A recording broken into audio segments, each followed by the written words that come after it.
देवळी तालुक्यातील युवकांसाठी रोजगाराची संधी उपलब्ध करून देण्याच्या उदात्त हेतूने भारतीय जनता युवा मोर्चाच्या माध्यमातून ITI देवळी येथे 27 जानेवारी रोजी रोजगार मेळाव्याचे आयोजन करण्यात आले होते।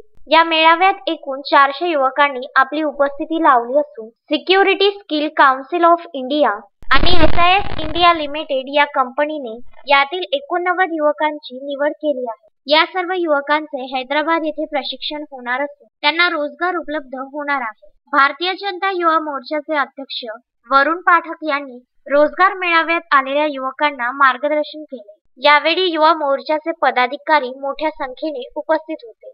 भारतीय जनता युवा मोर्चा देवळी तालुका ग्रामीणचे अध्यक्ष वैभव श्यामकुवर यांनी ग्रामीण भागातील युवकांना रोजगाराची संधी उपलब्ध करून देण्यासाठी व या मेळाव्याच्या यशस्वीतेसाठी परिश्रम घेतले।